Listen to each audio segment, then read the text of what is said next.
इस मूवी में हम देखते हैं कि एक लड़की अपना बॉयफ्रेंड को मदद करने के लिए प्रोस्टिट्यूट बनती है।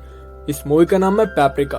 फिल्म की शुरुआत में मिमो नाम का लड़की को देखते हैं जो कि अपना बॉयफ्रेंड नीनो से मिलने जाती है। नीनो को बताती है कि उसको काफी डर लग रहा है। नीनो बोलता है कि सिर्फ 15 दिन का बात है, उसके बाद सबको ठीक हो जाएगा।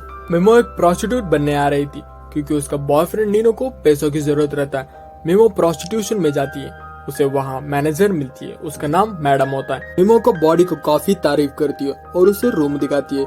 उसका रूम काफी लग्जरियस होता है। मैडम बताती है कि उसका सारे क्लाइंट इधर ही मिलने आते हैं और उसे उनके साथ इधर ही इंटीमेट होना पड़ेगा। उसे ये भी बताती है कि इधर वो कितना कमाती है, उसका 50% देना होगा। मैडम उसको नीचे ले जाती है, वहाँ दूसरी लड़कियों से इंट्रोड्यूस कराती है। वहाँ सब लड़कियों को अलग अलग नाम रखा रहता है, इसलिए मेमो का नाम भी पैप्रिका रख देते हैं। मैडम मेमो को डॉक्टर के पास ले जाती है। वहाँ डॉक्टर उसको चेकअप करता है, पर डॉक्टर पूछता है कि तुम इतनी छोटी हो पर यहाँ क्या कर रही हो। मेमो बताती है कि उसके घर में पैसों की कमी चल रहा है, इसी वजह से वो यहाँ आई है। लेकिन डॉक्टर उसका झूठ पकड़ लेता है। उसके बाद मेमो उसको सच बता देती है। उसका बॉयफ्रेंड को पैसों की जरूरत रहता है, तो इसलिए वो यहाँ पर सिर्फ 15 दिन के लिए आई है। डॉक्टर उसे ये सुनकर हंसता है और बोलता है कि यहाँ पर जो भी लड़की आती है वो काम छोड़कर कभी नहीं जाती। डॉक्टर से वापस आने के बाद मीमो काम पर लगती है। वहाँ पर मीमो को पहला क्लाइंट मिलता है जिसका नाम फ्रैंको होता है। वो फ्रैंको के साथ इंटीमेट होती है, लेकिन जब इंटीमेट होने के टाइम वो अजीब बिहेव करती है। तो फ्रैंको मैडम को बुलाता है, तो वो मैडम उससे वार्न करती है और बोलते ही तुम ऐसा काम करोगी तो तुम्हारा काम नहीं चलेगा। मेमो मैडम का बात समझ जाती है और मेमो अलग अलग आदमियों से बिना हिचकिचाए इंटीमेट होती है और खूब सारा पैसा कमाने लगती है। फ्रैंको वापस से मीमो को मिलने आता है और उसे शादी का बात करता है और उसे अपने साथ डिनर में आज रात इनवाइट करता है, पर मीमो उससे मना कर देती है और बताती है कि वो इस रात अपने बॉयफ्रेंड के साथ डिनर पर जा रही है। शाम को मीमो नीनो को फोन लगाती है और उसे पूछती है कि डिनर पर आने के लिए, लेकिन अब नीनो उसे बताता है कि बिजनेस ट्रिप पर वो बाहर आ चुका है और आज रात वो नहीं आ सकता। उसके बाद मीमो फ्रैंको के साथ डिनर पर चलती है। डिनर करने टाइम पर मीमो को नीनो दिखता है। मीमो नीनो के पास आती है तो देखती है कि वो एक लड़के के साथ आया था और अभी पता चलता है कि नीनो मीमो के साथ 3 साल से चीट करते आ रहा है और दूसरी लड़कियों के साथ डेट कर रहा है। सब देखकर मीमो को काफी गुस्सा आता है और वो फ्रैंको के पास वापस आकर रोने लगती है। फ्रैंको उसे चुप कराता है और वो उसके साथ घर ले जाता है। रात को दोनों इंटीमेट होते हैं। अगली सुबह मीमो उठकर जाने लगती है तो फ्रैंको बोलता है कि उससे प्यार करता है और शादी भी करेगा, पर मीमो बोलती है अब उसको प्यार से विश्वास उठ चुका है और वो ऐसे ही काम करते रहेगी और खूब सारा पैसा कमाएगी और अमीरों की जिंदगी जिएगी। ये बोलकर वहाँ से वो चली जाती है। कुछ दिनों बाद मीमो को बॉयफ्रेंड नीनो वहाँ आता है और बोलता है जो भी कमाया है उसमें 50% मुझे चाहिए, क्योंकि मेरे वजह से ही तुम इस काम पर लगी हो और मैंने तुम्हें इस काम पर भेजा है। उसके बाद वो उसको धमकी देकर वहाँ से चला जाता है। ये सब मेमो मैडम को बोलती है और मैडम बोलती है कि ये सब वो संभाल लेगी। कुछ दिनों बाद ड्राको नाम का एक आदमी आता है जो कि फ्रोफ्रो नाम का मैनेजर होता है। वो उसे बात करने आता है लेकिन उसे मारता है। वो बोलता है कि इसने मुझे काफी दिनों से पैसा नहीं भेजा। उसके बाद वो उसको धमकी देकर वहाँ से चला जाता है। इसको देखकर मीमो काफी डर जाती है और सोचने लगती है कि ये काम नीनो करे तो उसके साथ क्या होगा। मीमो का फ्रेंड बताती है कि तुम यहाँ से काम करना छोड़ दो और दूसरी शहर जाकर क्लब में काम करना शुरू कर दो।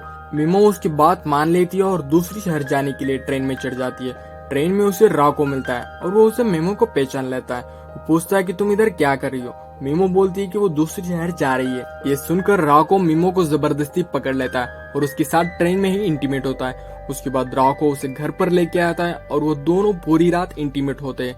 अगली सुबह मीमो राको को बताती है कि वो इंटरव्यू देने के लिए क्लब्स में जा रही है क्योंकि वो वहाँ काम करना चाहती है। राको बोलता है कि तुम जो काम कर रही हो वो बेस्ट है, इससे हम दोनों काफी पैसा कमा सकते हैं। मीमो उसके बात नहीं मानती और वो उसके बाद क्लब में जाती है और अपना इंटरव्यू देने के लिए सारी क्लब वाले उसको रिजेक्ट कर देती है। दरअसल राको सब क्लब वालों को फोन करके बता देता है कि मीमो को कोई भी काम नहीं देगा, इसलिए मीमो को कहीं पर भी काम नहीं मिलता। उसके बाद मीमो राको के पास आ जाती है और वो उसकी मजबूरी से राको के साथ काम करना पड़ती है। राको मीमो को कहीं पर लगा देता है। वहाँ मीमो को पहला क्लाइंट मिलती है जो एक टर्की बुड्ढा होता है जो मीमो का अंकल रहता है।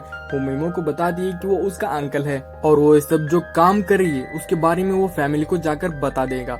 उसके बाद मीमो उसकी बात सुनकर डर जाती है और बोलती है कि सिर्फ 15 दिन के लिए यहाँ पर आई है वो, उसके बाद वो वहाँ से चली जाएगी। लेकिन वो अंकल मीमो को किस करने लगता है और बोलता है कि मैं तुम्हारे साथ बचपन से ही इंटीमेट होना चाहता था और मैं तुम्हें तुम्हारी बैग देखकर ही पहचान लिया था। और वो मीमो के साथ इंटीमेट होता है और उसको कुछ पैसे भी नहीं देता है और वो उसके बाद मीमो के साथ बार बार इंटीमेट होता रहता है और उसको पैसे भी नहीं देता।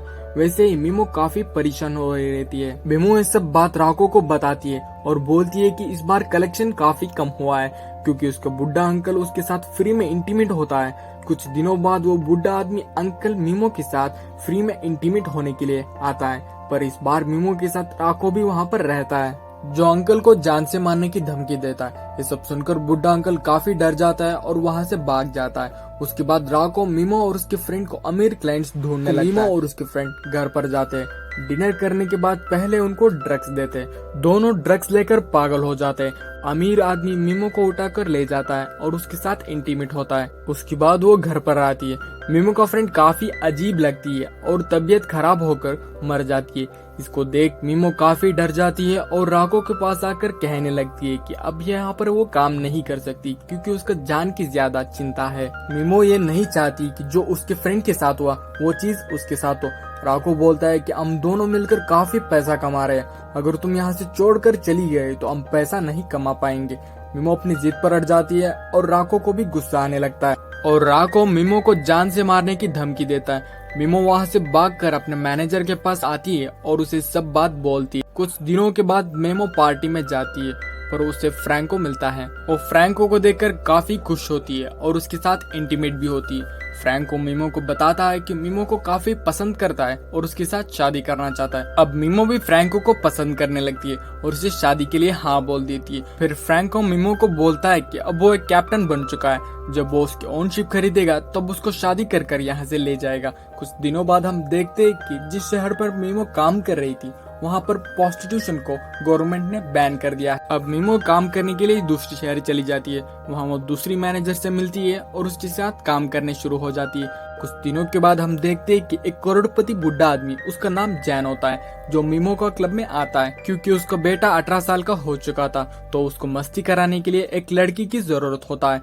उसका बेटा मीमो को काफी पसंद करने लगता है और वो मीमो को अपने साथ ले जाता है और इंटीमेट होता है। उसके बाद हम देखते हैं कि जॉन के घर में पार्टी होता है जो मीमो को भी बुलाते हैं। जॉन मीमो से अट्रैक्ट होकर वहीं पर इंटीमेट होता है और उसको बताता है कि वो 3 साल में किसी के साथ इंटीमेट हो रहा है और उसको इसके साथ काफी अच्छा भी लगता है। और वो मीमो को उनके घर वालों से इंट्रोड्यूस कराता है और बोलता है कि मेरी होने वाली वाइफ है। जॉन काफी अमीर और इज्जतदार आदमी होता है, इसलिए मीमो उसे शादी करने के लिए हाँ बोलती है। देखते हैं कि जॉन और मीमो का शादी हो जाता है। कुछ दिनों बाद जॉन मर जाता है। मीमो वहाँ बैठी रहती है और सभी लेटर्स पढ़ रही होती है जिसमें फ्रैंको की लेटर मिलती है। इसमें हम पता चलता है कि फ्रैंको और मीमो अभी भी एक दूसरे से प्यार करते हैं। अब मीमो काफी अमीर हो चुकी रहती है क्योंकि जॉन के मरने के बाद उसकी आधी जायदाद उसका बन जाता है। हम देखते हैं कि फ्रैंको और मीमो की शादी हो चुकी रहती है और मीमो ने फ्रैंको को एक बोट गिफ्ट के तौर पर देती है और उसका कैप्टन फ्रैंको रहता है।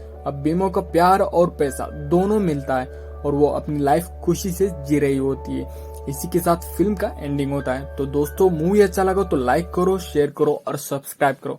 Thanks for watching.